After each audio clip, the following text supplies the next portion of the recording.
오늘 주시는 하나님 말씀은 요한복음 3장 5절로 8절입니다. 예수께서 대답하시되 진실로 진실로 내게 이르노니 사람이 물과 성령으로 나지 아니하면 하나님의 나라에 들어갈 수 없느니라. 육으로 난 것은 육이요 영으로 난 것은 영이니 내가 내게 거듭나야 하겠다 하는 말을 놀랍게 여기지 말라. 바람이 임의로 불매 내가 그 소리는 들어도 어디서 와서 어디로 가는지 알지 못하나니 성령으로 난 사람도 다 그러하니라. 아멘. 오늘 예수님께서 사람이 물과 성령으로 다시 태어나지 않으면 하나님 나라에 들어갈 수 없다 하셨습니다. 너무나 유명한 말씀인데 니고데모는 이 이야기에 대하여 이해를 하지 못했어요. 천국에 관한 말씀인데 도대체 이것이 무슨 의미일까? 저는 동일하게 우리 성도님들에게 한번 질문해 보고 싶어요. 여러분은 거듭남에 대하여 이해하고 계시나요? 이 거듭남은 기독교 신앙이 기초입니다. 입문이에요. 그러니까 거듭남에 대하여 모르면 죄송스럽지만 신앙생활 들어가지도 않게 된 겁니다. 지난 주일부터 화요일까지 우리 목사님들과 함께 리트릿을 했는데 그때 제 목회에 대한 부분 이야기를 좀 서로 심도 있게 나눴습니다. 그때 목사님 한 분이 거듭남에 대하여 본인이 고민한 부분에 대한 이야기를 나눴습니다. 오늘 말씀과 주제가 연결이 되어 잠깐 그 내용을 좀 간증해 달라고 부탁을 드렸습니다. 우리 전병훈 목사님 간증하시겠습니다.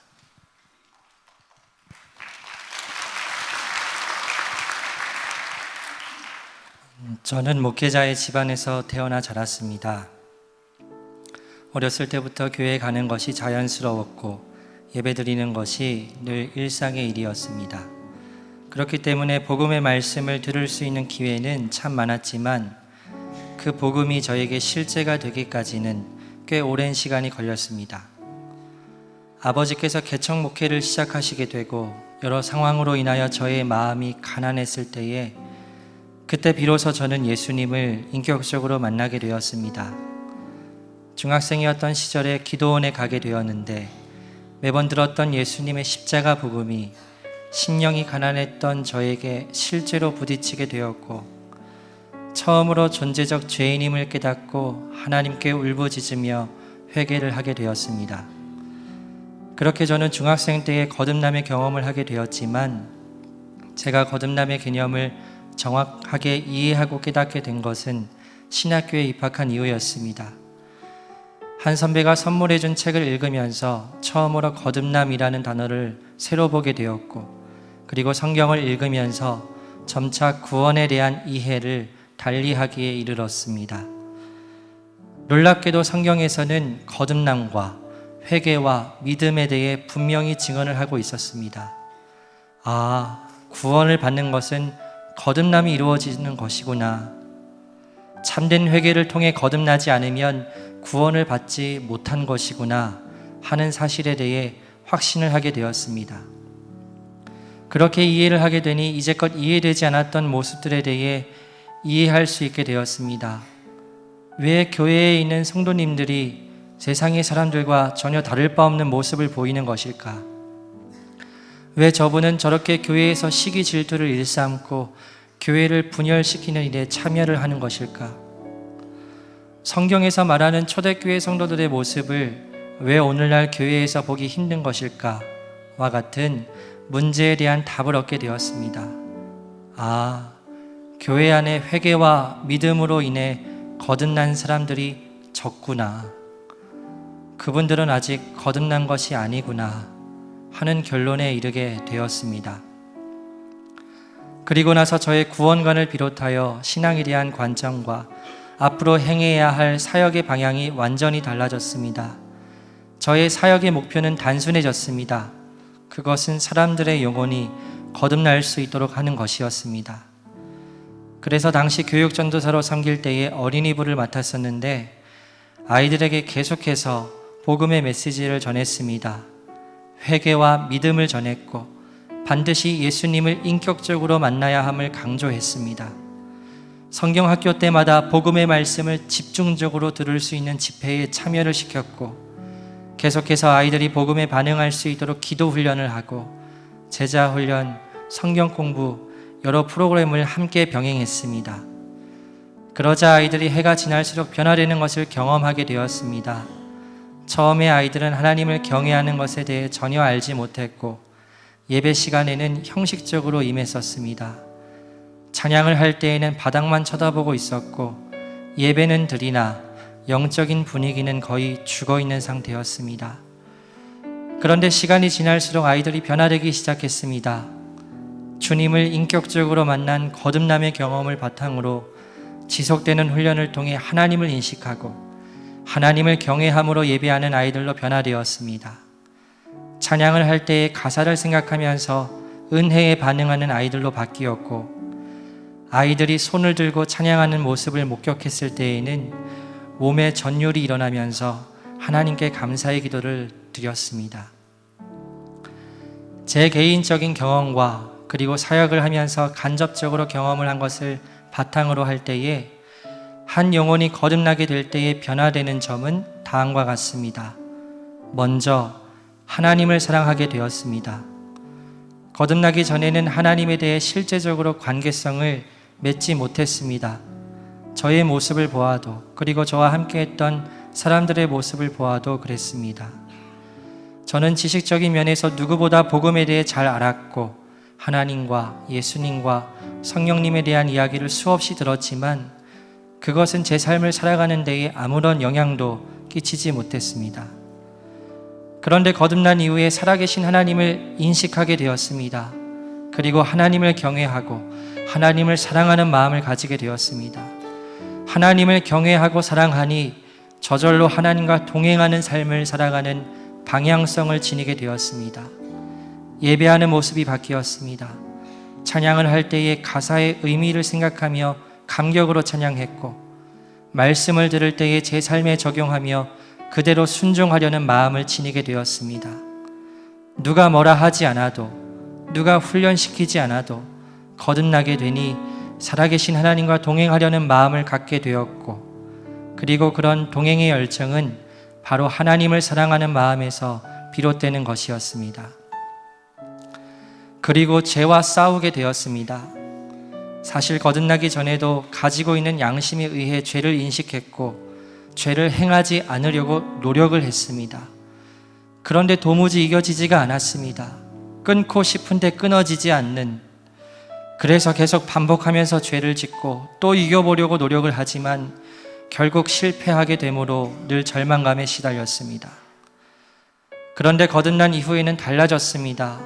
여전히 죄는 내 안에서 살아 움직이고 또 그러한 죄와 똑같이 싸워야 하지만 이전의 상황과 확연히 달라진 점은 죄와 싸우는 것을 하나님께서 주신 은혜 아래에서 감당하게 되었다는 것입니다. 죄와 싸우는 과정 중에서 하나님을 의지하면서 행하게 되었습니다. 그 결과 놀랍게도 죄와의 싸움에서 승리할 수 있었습니다. 한 번은 거듭난 이후에 깊은 죄에 눌린 적이 있었습니다. 아무리 그 죄를 행하지 않으려 해도 계속 반복하게 되었습니다. 마음에 깊은 절망감과 우울함이 찾아왔습니다. 괴로운 마음을 가지고 기도원에 올라가서 찬양을 부르는데 다음과 같은 찬양의 가사가 제 마음을 두드렸습니다. 사람이 무엇이간데 주께서 저를 생각하시며 인자가 무엇이간데 저를 권고하시나이까. 그러한 찬양의 가사를 들으면서 이렇게 죄만 짓는 더러운 나를 위해 왜 예수님께서 죽으셨나? 내가 도대체 무엇이기에 이런 나를 위해 희생하셨나 하는 생각과 함께 주님의 사랑이 강하게 밀려오면서 찬양을 부르지도 못하고 펑펑 울었습니다. 그런데 그때에 그 죄의 권세가 깨뜨려졌습니다. 죄를 짓지 않으려고 아무리 노력을 해봐도 이길 수 없었는데 주님의 사랑이 마음 안에 부어졌던 그때에 죄를 극복하고 이길 수 있었습니다. 예전에도 그랬었고 지금도 변함없는 생각은 다음과 같습니다. 구원은 곧 거듭나는 것이다 라는 사실입니다. 그리고 한 가지 더 언급하자면 그 이후에 이 좁은 길을 순종함으로 끝까지 걸어야 한다는 것입니다. 평생 동안 이 메시지를 먼저 저에게 적용하고 그리고 저에게 맡겨진 영혼들에게 적용하여 한 사람도 예외 없이 거듭남을 경험하고 참된 구원에 이룰 수 있도록 노력할 것입니다. 이상으로 거듭남에 대한 저의 간증을 마치겠습니다. 감사합니다.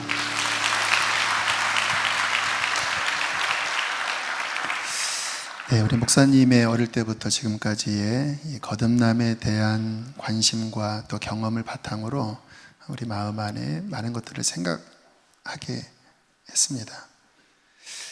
정말 거듭난 사람은 이 부분에 대하여 가장 큰 관심을 가져요. 왜냐하면 세상에 너무나 거듭나지 않은 사람들이 많고 또 거듭나야 참된 신앙으로 들어간다라고 하는 것을 알기 때문에 그 인생의 중요한 목표를 이 거듭남에 둡니다.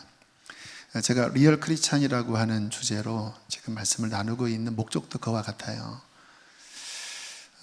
참 제 마음 안에 있는 안타까움은 교인들은 많이 생기는데 진짜 거듭나서 생명을 얻는 사람들은 얼마나 될까? 또 하나, 거듭났다면 자라나야 되는데 정말 거듭나서 열매를 맺는 자라나는 성도들은 얼마나 될까 하면 너무 적은 거예요. 왜냐하면 지식이 부족한 것 같아요. 우리들이 초등학교, 중고등학교, 대학교 공부를 하면서 이 세상을 바라보고 어떻게 사는지에 대한 어떤 지식을 갖추잖아요. 영적인 지식이 부족합니다. 무엇이 거듭남인지, 무엇이 참된 신앙인지, 그 성경의 온전한 그림을 알지 못하고 성경 한 20%, 또 내 세상 생각 또 한 30%, 또 다른 생각, 이게 막 섞여서 도대체 그 마음 안에 참된 신앙에 대한 인식이 너무 적은 현실입니다. 그래서 이와 같은 시리즈의 말씀을 통하여 참된 거듭남, 참된 신앙이 무엇인지를 진리 안에서 살펴보려고 합니다. 이 말씀을 전할 때 때로는 여러분들에게 부담을 드릴 수도 있습니다. 그런데 저는 여러분에게 잘 보이려고 하는 사람이 아니라 진리를 전하는 사람이니까 여러분이 듣기 거북하더라도 제가 알고 있는, 제가 성경에서 발견한 참된 신앙의 길을 온전하게 전하겠습니다. 하나님께서 이 말씀으로 우리들을 깨우시게 되기를 기도합니다.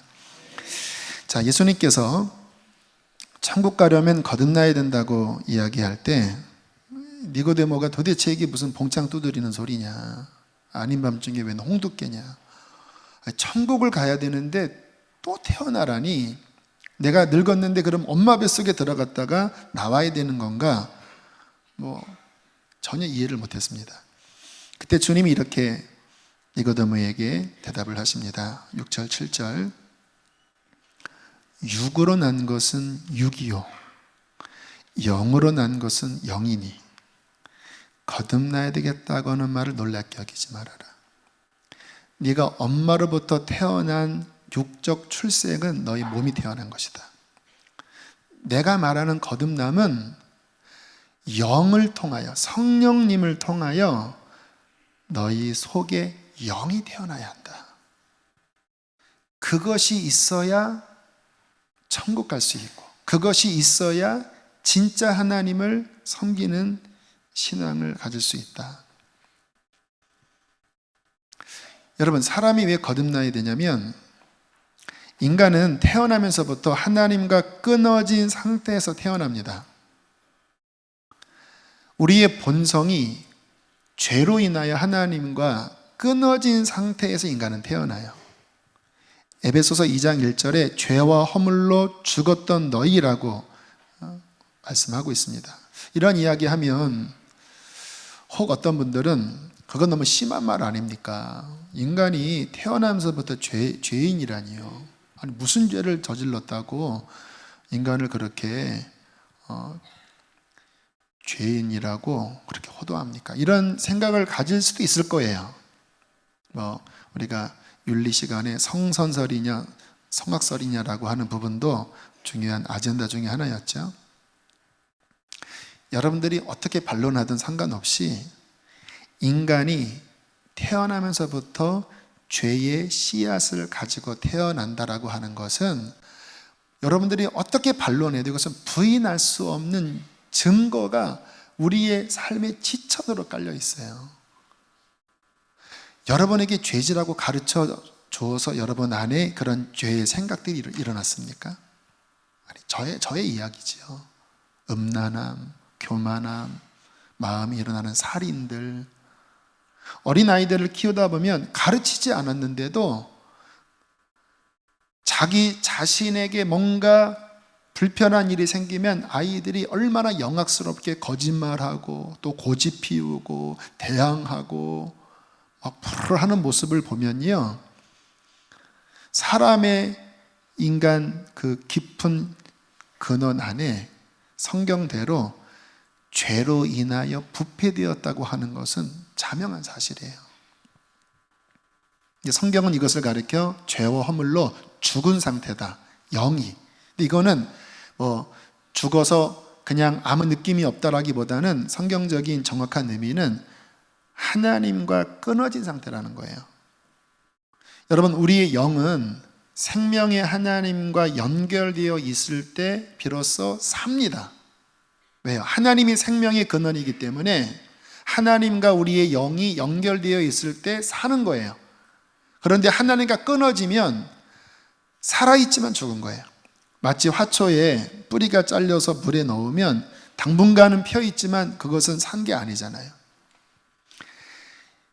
하나님과 끊어진 영적으로 죽은 상태에 아무리 윤리를 가르치고 도덕을 가르치고 종교, 율법이든 기독교든 불교든 이슬람이든 아무리 좋은 말 다 해도 죽은 시체에게 아무리 좋은 옷을 입히고 아무리 대단한 것들을 한다 할지라도 그것은 결코 의미가 없는 것입니다. 지난 5월 26일 저 설악산 입구에 신흥사라고 절이 있죠. 그 절에서 오랜 수행을 해 오시던 오연 스님이라는 분이 돌아가셨다고 합니다. 근데 이게 이제 신문에 나왔는데, 불교에서는 유명한 스님이 돌아가실 때 임종계 또는 열반송 마지막 시를 읊으시나 봐요.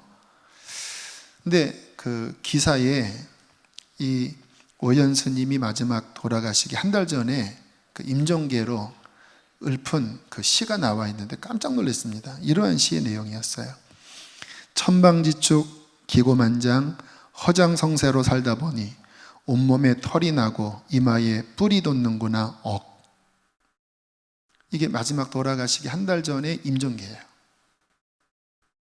만약에 제가 죽기 한 달 전에 여러분들에게 이렇게 하고 죽었다면 어떻게 생각하시겠어요? 온몸에 털이 돋고 뿔이 돋는구나 억. 유명한 성철 스님, 이번에 수행기를 보면 이거는 인간으로서는 할 수 없는 엄청난 고행을 하신 분이에요. 이분도 임종계에 이렇게 마지막 시를 읊으셨습니다. 생평기광 남녀군하니 일평생 남녀무리를 속여 미치게 했으니 미천 죄업 과수미라. 하늘을 넘치는 죄업은 수미산에 지나친다. 화렴압이 한만단이여 산채로 불의 아비지옥으로 떨어지니 한이 만갈래나 되는구나. 일륜 토홍 레벽산이로다. 한 덩이 붉은 애가 푸른 산에 걸렸구나. 죄송합니다. 거룩한 강단에서 이런 이야기를 하는 게 어떻게 느끼실려나 모르겠지만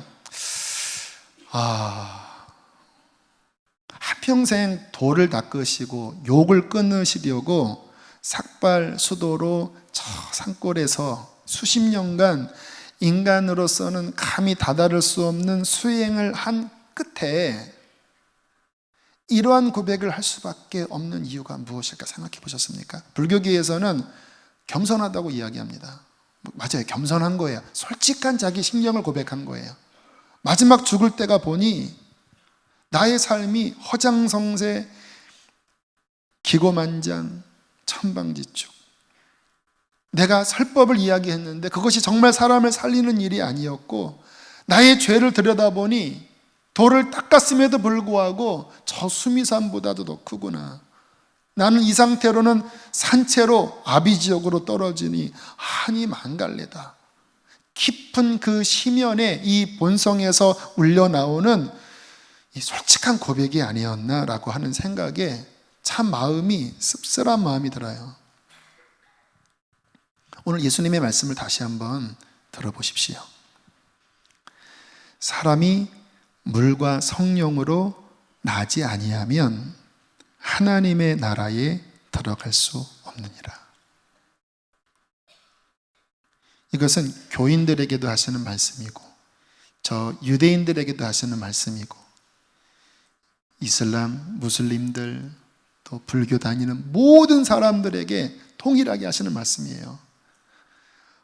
본성이 하나님과 끊어져 죄 가운데 태어난 인간이 구원을 얻으려면 그 육적인 상태에서 그 상태에서 어떠한 것으로도 죽은 것을 살릴 수가 없으니 이 복음 안에 정말 놀라운 기적이 일어나 물과 성령으로 다시 태어나는 그 신비한 신생, 중생, 거듭남이 있을 때 비로소 하나님 나라에 들어갈 수 있다고 말씀을 하시는 것입니다. 자, 여러분에게 질문하겠습니다. 거듭나셨나요? 거듭나는 게 뭐지요? 제가 아는 어떤 남자분은 50대에 처음 교회를 나가셨는데 세파에 찌들린 가운데 교회를 아는 선배님이 인도함 따라 교회를 나갔습니다. 믿음이 생기겠습니까? 근데 이분이 신기한 걸 봤대요. 사람들이 한 달에 한 번씩 이렇게 이제 기도원에 가서 기도를 하고 또 집회를 하는 그러한 행사가 한 달에 한 번씩 있었는데 옆에 있는 사람들이 그 시간을 통하여 변화되어 내려오더래요. 그런데 하나님은 눈에 보이지 않는데 그 사람들의 변화를 보는데 하나님이 계시더래요. 알잖아요. 바뀐 거예요. 그들의 표정, 그들의 행동, 그들의 어떠한 태도가 분명히 바뀐 거예요. 하나님이 계시구나.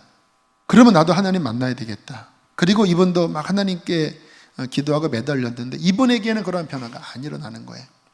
한 달 정도 그렇게 매달리다가 도저히 본인은 하나님 못 만나줘서 이렇게 때를 썼다고 합니다. 내가 택시 운전수인데 이러다가 사고 나서 죽으면 나 지옥 갈 텐데 하나님 책임지겠냐고. 나 지옥 가면 책임지겠냐고. 왜 날 안 만나주냐고. 그 다음날 아침에 이분에게 하나님이 찾아오셨습니다. 말할 수 없는 신기한 일이 이분의 영혼 안에 부어지면서 정말 두꺼운 죄의 댐이 허물어지고 그 깊은 영혼이 살아나면서 하나님 은혜 안에 이분이 변화됐어요. 제가 여쭤봤습니다. 주님 만나고 뭐가 바뀌었습니까? 했더니 그렇게 마음이 기쁠 수 없더래요. 그 다음에 막 춤을 췄대요. 산에서 막 춤을 췄대요. 그리고 성경이 읽혀지더래요. 그전에는 몇 점만 읽어도 그냥 스르르 잠이 들었는데 구원받고 나니까 말씀이 그렇게 꿀 같고. 여러분 이게 왜 그러냐면요, 여러분 관심 없는 영역의 글을 보면 한국말인데 하나도 이해 안 됩니다. 이 성경은 하나님에 속한 영적인 책이에요. 성령이 기록한 책이잖아요.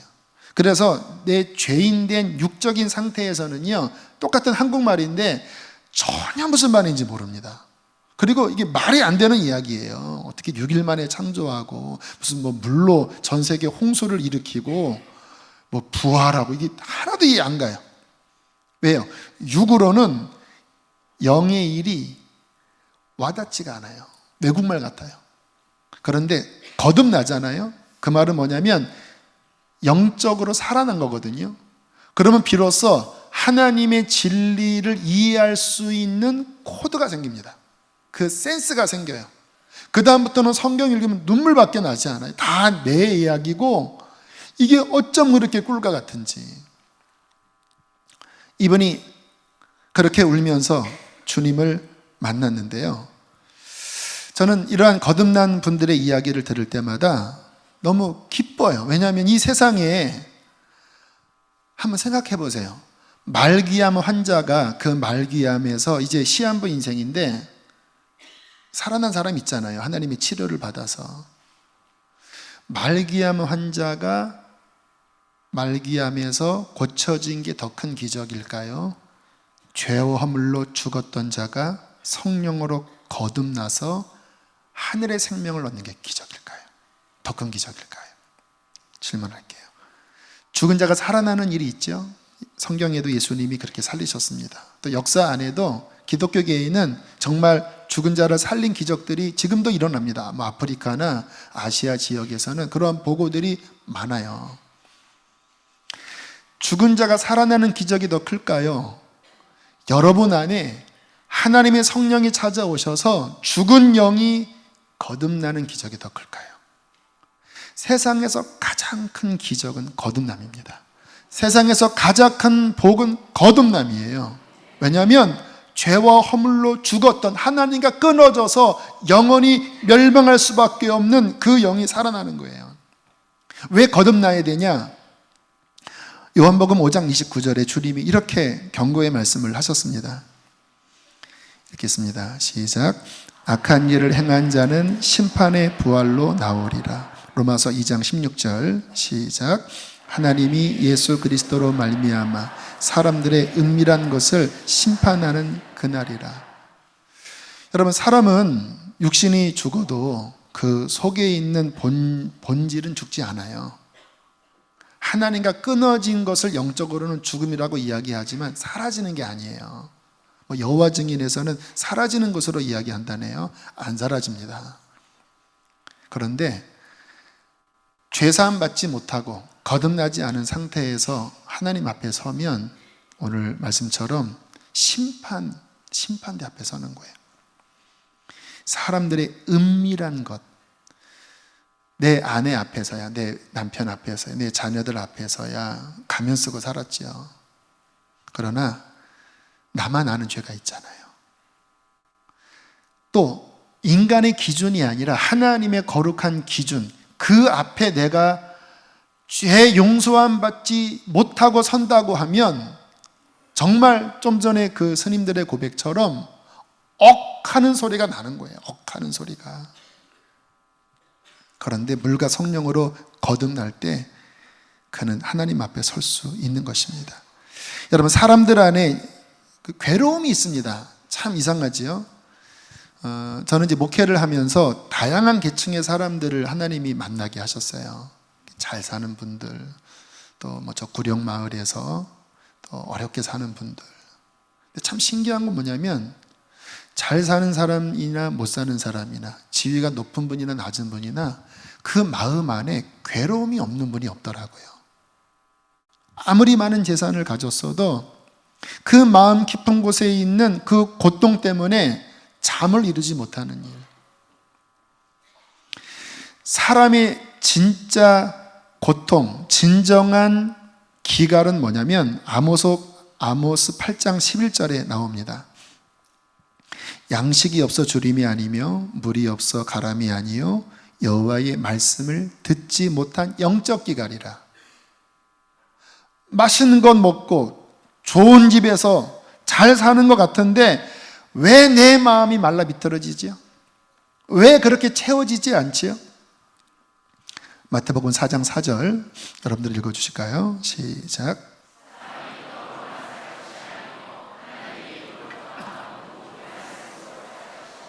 사람은 영을 가졌기 때문에 그 영의 양식은 하나님의 입에서 나오는 생명의 말씀입니다.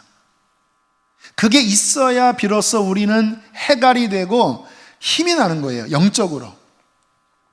요한복음 4장 14절에 이렇게 말씀하셨습니다. 읽겠습니다. 시작. 내가 주는 물은 그 속에서 영성하도록 솟아나는 샘물이 되리라. 주님이 주시는 그 생명수가 있는데 이 속에서부터 생명을 주는 진정한 물이라고 말씀을 하시는 거예요. 진짜 회개하고 예수의 보혈로 죄가 씻어져 거듭나잖아요. 그러면 영혼 안에 이 하늘 양식이 주어지고 하늘 생수가 주어지고 그 하나님과 연결된 그 기쁨 가운데 비로소 인간이 제대로 된 온전한 삶, 여러분 하나님이 인간을 만드실 때 육신만 만든 게 아니라 지정의만 만드신 게 아니라 영을 두셨거든요. 그래서 인간은 어느 곳에나 다 종교가 있어요. 왜요? 영이 있기 때문에. 그런데 그 영은 오직 주님이 돌아오셔서 그 하나님이 왕 되실 때 채워집니다. 만족해요. 왜 거듭나야 진짜 신앙생활을 하느냐? 거듭날 때 우리의 영이 성령을 통하여 살아나기 때문에 그래요. 저는 우리 모든 성도들이 이 거듭남을 분명하게 경험하시고 누리게 되시기를 간절히 바랍니다. 자, 이 거듭남에 있어서 중요한 세 가지 요소에 대해서 말씀을 드릴게요. 이 부분을 여러분들이 이해하셔야 이미 거듭나신 분도 자녀들을 거듭남으로 인도할 수 있고 또 교사 선생님들, 아이들을 거듭남으로 이끌 수 있잖아요. 자, 첫 번째, 성령의 작용이 중요합니다. 8절에 있는 말씀, 바람이 임의로 불매 내가 그 소리는 들어도 어디서 와서 어디로 가는지 알지 못하나니 성령으로 난 사람도 다 그러하니라. 그 말은 뭐냐면 바람이 눈에 보이지 않지만 바람이 불면 나부끼는 느낌이 있잖아요. 잎이 나부끼고. 성령께서 이 세상 가운데 오셨습니다. 그 사도행전 2장에 보면 성령께서 하늘문을 여시고 강림하시거든요. 그리고 성령님이 이 땅 가운데서 보이지 않게 바람 불듯이 행하고 계셔요. 무엇을 위하여? 우리를 구원하시려고. 그래서 어떤 일이 벌어지냐면 왠지 갈급해지는 거예요. 많은 분들이 교회 처음 나올 때 깊은 마음 안에 왠지 목마름이 느껴지는 분들이 있어요. 그 전까지는 식구가 아무리 교회 가자고 해도 정말 싫었는데 왠지 시간이 지나면서 교회 나가볼까? 교회 나가볼까? 저희 교회도 몇 년 전에 그러한 분이 간증하셨어요. 자살하고 싶고 우울증에 빠졌는데 교회에 대해서는 관심도 없었는데 왠지 교회 나가볼까? 그리고 교회 나간 그날 성령으로 거듭난 이런 변화를 받은 그런 간증을 하시더라고요. 그게 무슨 일인지 아세요? 성령께서 이 세상 가운데 우리들을 구원하시기 위하여 움직이고 계세요. 그래서 왠지 말씀이 갈급하게 느껴지고 왠지 끌리고 그리고 뭔가 경험이 돼요. 그전에는 무감각했던 어떤 하나님에 대한 경험이 왠지 예배 드릴 때, 말씀 들을 때 뭔가 가슴에 와닿고 눈물이 나고 그러한 변화는 성령님이 우리 안에서 행하시는 구원회로의 초대입니다. 이 초대를 받는 분들이 복된 분들이에요. 그러나 기억하십시오. 초대를 받는다고 다 구원받는 건 아니에요. 두 번째, 말씀이 중요합니다. 베드로전서 1장 23절에 이렇게 말씀합니다. 너희가 거듭난 것이 썩지 아니할 씨로 된 것이니 살아있고 항상 있는 하나님의 말씀으로 되었느니라. 저는 이 세상 이 피조 세계 가운데 가장 신비한 것 가운데 하나가 씨앗이라고 생각해요. 씨앗은 그냥 그렇게 생겼습니다. 그런데 이 씨앗이 발아하면 기가 막힌 모양을 띄어요.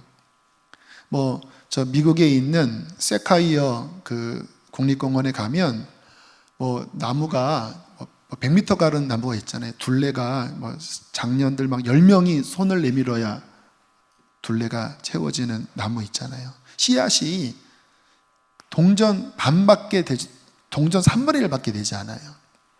근데 그 안에 DNA가 있는 거거든요. 근데 이 씨앗이 적당한 온도와 습도, 환경이 조성되면 이 나무가, 이 씨앗이 엄청난 나무로 바뀌잖아요.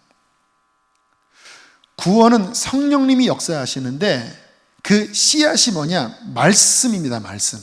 지금과 같은 이 말씀, 여러분들이 이 거듭남에 대한 말씀을 그 어디에서도 못 듣잖아요. 이것은 하나님이 성경책에 기록한 하나님의 말씀인데 뭐라고 표현하냐면 이 말씀은 살아있고 영원하고 이 말씀이 역사하면 사람 영혼을 구원시킨다라는 거예요.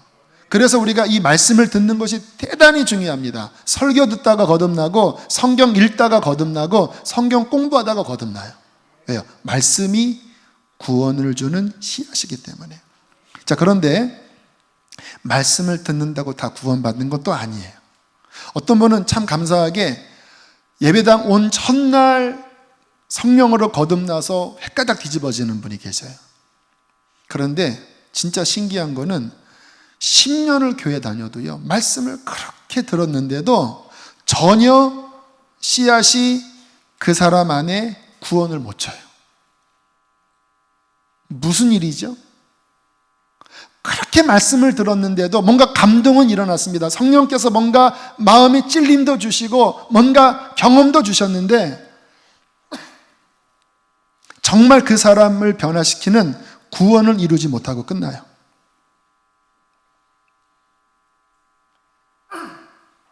예수님 당시에 수많은 사람들이 주님의 말씀을 듣고 감동받고 찔림받았는데 거듭나지 못하고 죽은 사람들이 많습니다. 왜일까요? 마지막 세 번째, 마음입니다. 마음. 성경에 말씀이 씨앗이라고 말씀하고 그 씨앗을 받아들이는 마음을 밭이라고 합니다. 우리가 아는 것처럼 밭이 다 여러 종류가 있어요. 아무리 좋은 씨라도 밭이 돌짝밭이고 쓰레기로 가득하고 가시로 채워져 있으면 씨앗이 발아하지를 못해요. 하나님의 말씀이 지금 떨어지고 있거든요. 위로부터 저는 통로입니다. 하나님의 이 생명의 말씀, 구원의 말씀이 지금 여러분 마음밭에 떨어지는 거예요. 어떤 분은 이 말씀이 역사하여 감격을 주고 변화시키는 생명을 주는데 어떤 분들은 톡 또로로로로 톡 또로로로로 약간 움츠르네요. 센데.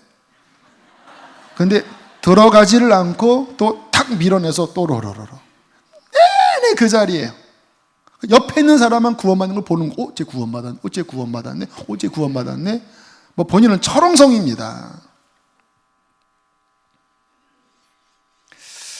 성경에 마음밭에 따라서 씨앗이 열매를 거두기도 하고 그냥 끝난다고 말씀하는데 중요한 거 말씀을 드릴게요. 하나님이 자유의지는 안 건드시는 거 아시죠? 감동은 주세요. 그런데 본인이 어떠한 마음으로 대하느냐에 따라서 이 주님의 감동이 나를 구원시키기도 하고 밀어내기도 해요. 여러분 사도 바울이 무조건적으로 구원받은지 아세요? 제가 어제 오늘 누군가 여기 궁금해할까 봐 하나님이 이 말씀을 깨닫게 하셨나? 저도 어제 처음 이해가 된 거예요. 많은 사람들이 사도 바울이 다메섹 도상에서 빛으로 오신 주님 기적같이 체험해서 뒤집어질 때 사도 바울은 그냥 저절로 구원받았다고 생각하잖아요. 성경에 보면 어떤 말씀이 나오냐면 사도행전에 아그리빠 왕이요, 이제 그 아그리빠 왕 앞에 변론할 때 이렇게 얘기합니다. 그 빛 가운데 나에게 찾아오신 그 하나님을 내가 거부하지 않고 그 하나님의 감동에 내가 거역하지 않고 그 감동을 받아들여서 이렇게 주님의 종이 되었습니다라고 이야기를 해요. 어제 제가 찾아봤습니다. 하나님이 말씀으로 감동하실 때 계속 밀어내잖아요. 제가 아까 말씀드렸죠. 다전한다고. 지금도 계속 여러분들의 마음을 치실 거예요. 한편으로는 그런가 하다가 웃기지 마, 그런가 웃기지 마. 주님이 계속 두드리시는데 계속 거부하시면 조만간에 교회 안 나옵니다. 왜 안 나오는지 아세요? 주님의 손 떼세요. 두드리시다가 계속 기회를 주시는데도 계속 거부하면 주님께서 더 이상 감동 안 하세요. 잃어버려지는 거예요. 그런 분들 되게 많아요.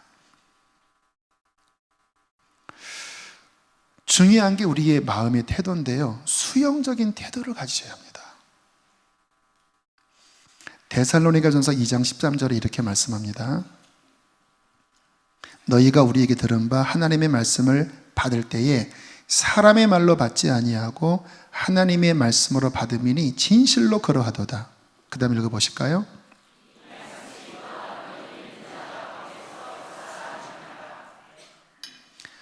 바울이 말씀을 전할 때 저 뭐야?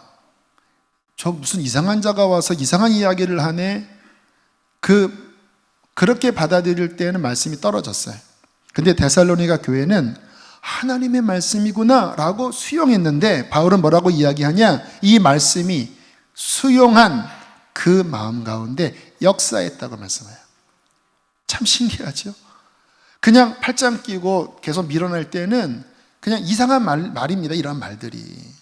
그런데 마음을 열고 받아들이잖아요. 갑자기 이 말씀이 살아서 움직이고 나를 거듭나게 하고 살아계신 하나님을 만나게 하는 생명의 말씀이 되는 거예요.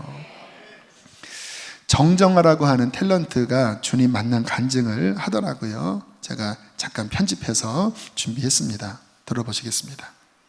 계속 이제 기도하는데 안 들어주시고 안 들어주셔서 제가 이제 나중에는 어떠한 마음까지 먹었냐면 한번 들어주세요. 제 기도 무조건 한 번이라도 들어주면 제가 진짜 믿을게요. 라고 생각했어요. 네. 그러니까 그 전에는 제가 기도만 했지, 기도하고 교회만 다녔지, 진짜 하나님을 믿지 않았어요. 네. 믿지 않고 계속 하나님 나 이거 해주세요, 저거 해주세요 이렇게 바라기만 하고 요구만 했어요. 그러니까 당연히 안 들어주시죠. 지금 생각하면 너무 바보 같은 그러다가 짓이에요. 정말 하나님이 믿어진 순간이 딱 오잖아요. 언젠가 네. 왔을 텐데.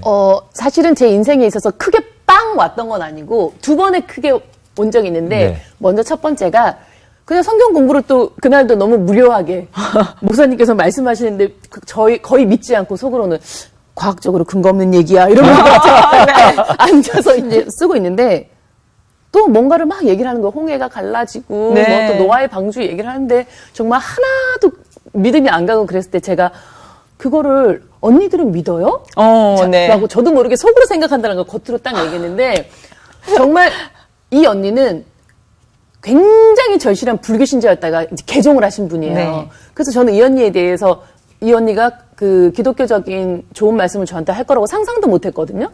근데 이제 그 언니가 저한테 너무 아무렇지도 않게 야, 보이는 걸 믿는 건 그건 믿음이 아니야. 확인이지. 보이지 않는 걸 믿는 게 진짜 믿음이야.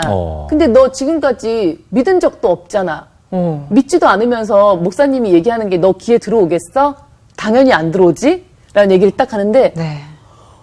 소름이 끼치면서 너무 맞는 얘기인 거예요. 그러네요. 저는 그때까지만 해도 그래도 일요일날 교회 가고 성경 공부하면 믿는 거지라고 생각했는데 안 믿고 있었던 거예요. 생각해보니까 계속 의심.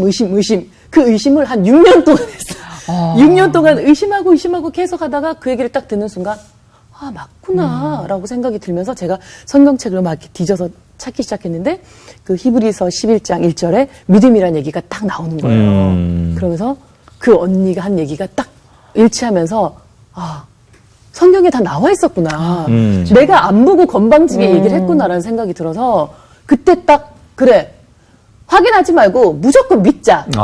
무조건 그냥 성경 공부를 하기 시작했어요. 그러고 나니까 너무 재밌는 거예요. 성경 공부하는 예배 시간이 너무 재밌는 거예요. 일단 말씀이 다 맞고 옳은 말이고 그래서 제가 좀 제 마음속에 나 이제 진짜 교인인가 봐 이런 느낌이 좀 그렇게 좀 들었어요. 네, 초보적인 모습이지만 저 태도는 굉장히 중요합니다. 마음을 여십시오. 믿음으로 받아들이려고 해보세요. 믿기로 결정하는 거 되게 중요합니다. 의지적으로 믿는 마음 10%, 도대체 믿지 못하는 마음 90%면 그 10%를 붙잡고 한번 결정을 내버리는 거예요. 하나님 말씀이 그렇다고 하면 내가 한번 믿어보겠습니다. 믿기로 결정합니다. 하는 순간 말씀이 역사하는 거예요. 두 번째, 이 마음에 있어서 지난주에 있는 말씀 다시 연결하는데요. 아까 말씀을 드렸잖아요. 이 밭을 갈아엎어야 돌을 빼내고 딱딱하게 굳은 마음을 갈아엎어야 씨앗이 심겨진다고 말씀을 드렸잖아요. 여러분, 인간의 마음은 이 세상에 살면서 굳어질 대로 굳어져 있어요. 나의 힘으로 살려고 힘을 주고 이 세상에서 온갖 죄와 타협하면서 그 마음에는 온갖 오물들, 쓰레기들, 더 근본적인 문제는 그 중심부에 하나님이 왕이 아니라 내 자아가 왕이 되어 불상처럼 떡하니 앉아 있는 거예요. 자, 잘 보세요. 왜 회개 없이 믿음이 안 생기냐? 내 마음이라고 하는 밭, 내 마음이라고 하는 그 집 중앙부에 이 세상 오물들, 내 자아라고 하는 우상들, 이 세상 우상이 중심부에 떡 있는 상태에서 그것을 갈아엎지 않고 그것을 부서뜨리지 않고 아무리 말씀을 들은들 그 말씀은 내 중심에 오기를 원하는데 이 중심은 나는 받아들일 수 없어. 나도 아내 따라 교회에 오고 부모 따라 교회에 와서 교회를 다니긴 다닐 거요. 그러나 당신이 내 마음에 이 자리, 내가 수십 년간 고수해온 이 자리를 나는 내어줄 수는 없어. 난 그게 신앙이라고 하면 난 다시 생각해 보겠어. 그러면요, 말씀이 하나도 그 얘기 안 들어와요. 좀 들어왔다가도 금방 밀어냅니다. 왜? 회개가 안 되니까. 왜 마음이 가난한 자가 구원받는지 아세요? 인생의 고난을 암일 또는 사업이 망하고 또 인생의 큰 실패 속에 그 중앙부에 있던 내 자아가, 이 우상이 아무것도 아니었구나라고 절감하는 그 인생의 지진이 일어날 때는요, 오랜 세월 내 중심에 자리 잡고 있었던 이 우상이 힘을 잃습니다. 그때 이 복음이 들리면, 그래요, 당신이 내 주인입니다, 주님을 내가 받아들이겠습니다, 그렇게 받아들이는 순간 오자마자 거듭나는 거예요. 우리 마음 안에 이와 같은 회개, 하나님 내 마음 주인 된 것 주님 깨트려 주시고, 예수님 당신이 나의 주인 되어 주십시오, 내가 정말 거듭나길 원합니다, 이 근본적인 회개와 예수의 주되심을 분명하게 할 때 하나님의 말씀이 여러분을 살릴 거예요. 천국 가게 할 거예요. 여러분을 채울 것입니다. 사람이 물과 성령으로 이렇게 거듭나야 하늘나라 갈 수 있다고 말씀을 하는 것입니다. 이 가운데 거듭났다고 자처하는 분, 제가 아까 질문할 때 나는 거듭났어요, 제가 개인적으로 못 물어봤잖아요. 왜 거듭났어요? 나 그때 그런 체험했어요. 눈물도 흘렸고 내 마음에 예수님 믿고 있어요. 그런데 제가 말씀드렸죠, 그 체험이 거듭남의 진정한 기준이 아니에요. 누가 주인입니까? 여러분 자신이 아시잖아요. 한때 거듭났어도 다시 금방 내가 주인이 되잖아요. 그러면 그 말씀이 자라다가 뽑힙니다. 이러한 말씀을 장로교에 깊이 신학적 훈련을 받은 분들은 아마 거부하는 마음이 드실 거예요. 성경 보세요. 말씀이 자라다가 자랐습니다. 뭔가 체험이 일어났어요. 그런데 뽑혀요. 가시덤불에 막혀요. 왜이죠? 구원은 과거의 이례적인 한 사건이 모든 것을 끝내는 게 아닙니다. 계속 그 믿음의 순수 상태를 유지하는 거예요. 주님이 주인 되는 것, 내 죄를 회개하는 것, 십자가를 붙잡는 것, 이게 되면 그 사람의 신앙은 자라납니다. 그게 구원의 확증입니다. 구원의 확증은 열매를 보고 하는 거거든요. 그러나 한때 뭔가 체험을 한 것 같지만 다시 옛날로 돌아가면 어떤 일이 벌어질까요? 요한복음 15장 6절입니다. 함께 읽겠습니다. 시작.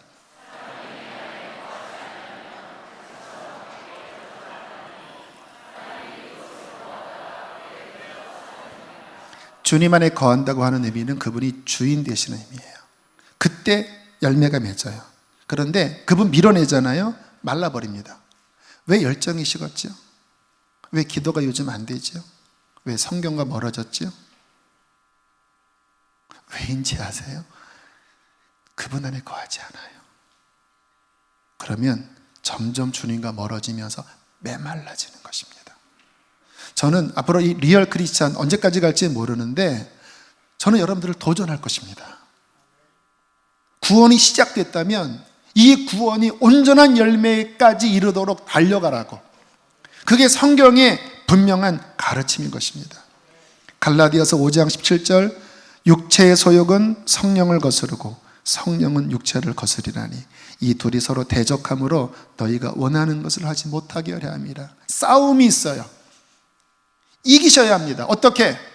더 말씀 안에 거하고 더 하나님 안에 거하고 더 주님 앞에 나를 쳐서 복종시킬 때에 성령님은 우리를 장악하실 것입니다.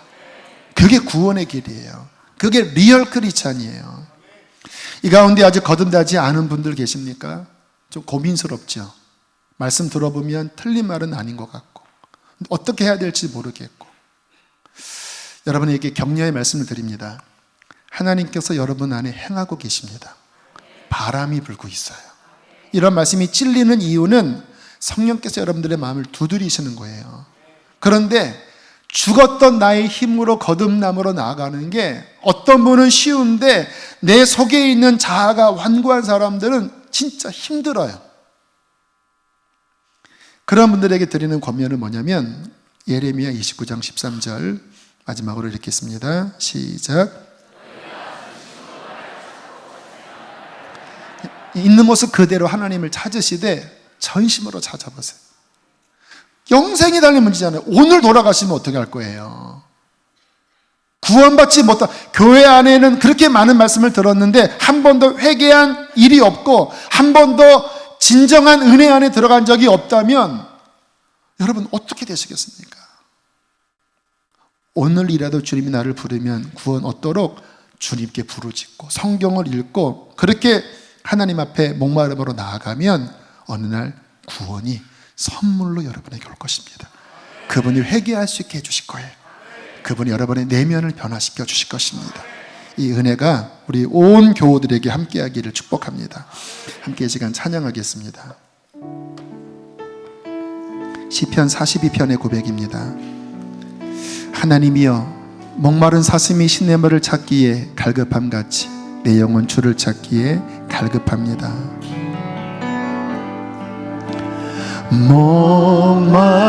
목마른 사슴 시냇물을 찾아 헤매이듯이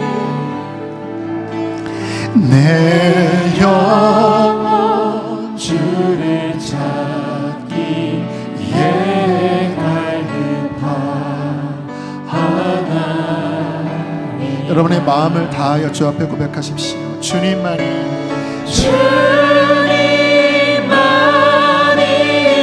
나의 힘, 나의 방패, 나의 참 소망,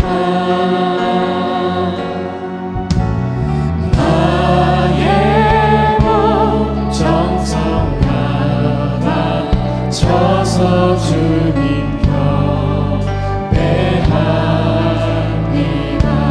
금보다 귀한 나의 주님,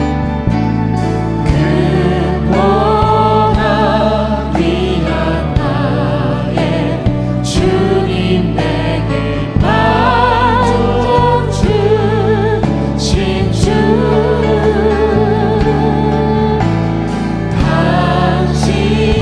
당신만이 나의 기쁨 또한 나의 잠깐에 주님만이 나의 힘, 나의 방패, 나의 참 소망, 나의 몸 정성 하나 쳐서 주님 격배합니다. 그 시간 기도하실 때 마음이 너무나 메말라 있고 마음이 너무나 죽어 있는 분들이 계시나요? 주님을 부르십시오. 그분은 구원의 하나님이십니다. 여러분을 구원하기를 원하세요.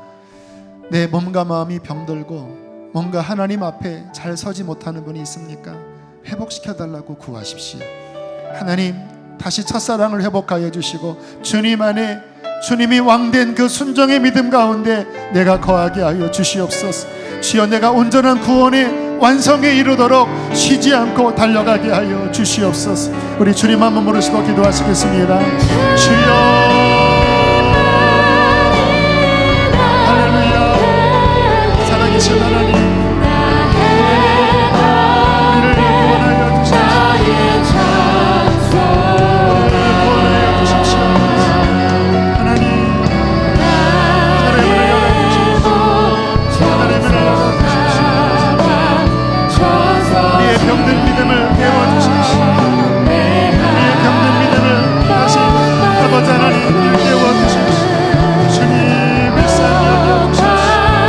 하나님, 구원받길 원하는 분은 주의 이름을 부르세요. 하나님은 주님의 이름을 부르는 자를 구원하신다고 말씀해 주셨습니다. 주여, 주여, 주여. 신앙이 떨어진 분들은 회복해달라고 구하세요. 주님은 회개하는 자를 기뻐하십니다. 주여,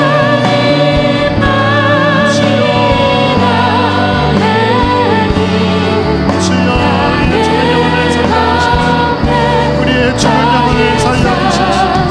우리의 병든 믿음을 하나님 아버지 고쳐주시옵소서.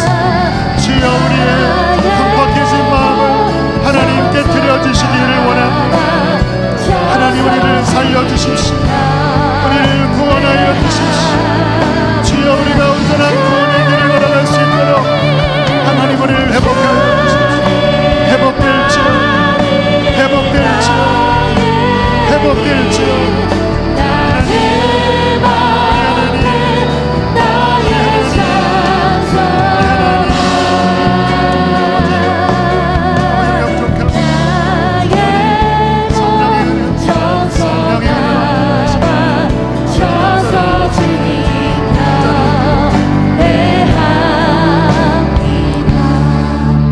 하나님의 말씀을 들으십시오.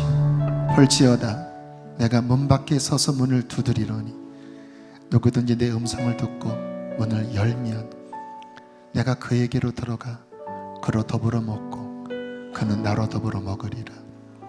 주님께서 이러한 말씀으로 여러분의 마음을 두드리고 계십니다. 구원하기를 원하세요. 진정한 생명을 주기를 원하세요. 심판에서 생명으로 옮겨 천국 백성 되길 원하십니다. 마음을 여십시오. 그 알량한 자존심, 그 알량한 자아, 그게 뭐가 대단하다고 일평생 붙잡고 악다구니하며 살았던 그 실패한 인생을 왜 우리가 내려놓지 못합니까? 그분은 우리의 선한 왕이십니다. 그분은 우리의 진정한 구원의 왕이십니다. 그분이 왕이 되실 때라야만이 당신이 성공할 수 있고, 그분이 왕이 되실 때라야만이 당신은 비로소 만족할 수 있습니다. 하나님, 이 시간 주님을 회개하고 받아들이는 영혼 가운데 참된 하늘의 믿음을 주시고 물과 성령으로 거듭나게 하여 주십시오. 이미 거듭났지만 방황하고 병들어 있는 신앙이 있다면 주님, 다시 오늘의 말씀으로 일깨워 주시어서 주님, 밖에 메말라져 불타는 비참한 가지가 아니라 주님을 위하여 100배의 결실을 맺는 복된 가지가 되게 해 주시옵소서. 사랑하는 성도들을 축복합니다. 리얼 크리스찬으로 전심으로 달려가도록 하나님 축복하여 주시옵소서. 귀한 예물을 봉헌합니다. 성도들의 기업, 저들의 생업 하나님께서 함께해 주십시오. 이제는 우리를 죄에서 건지신 예수 그리스도의 은혜와 하늘아버지의 그 크신 사랑하심과 성령의 교통하심이 오직 물과 성령으로 거듭나 계속 주 안에 거하기를 소원하는 이들의 심령 속에 충만히 함께 하시기를 축원하옵나이다.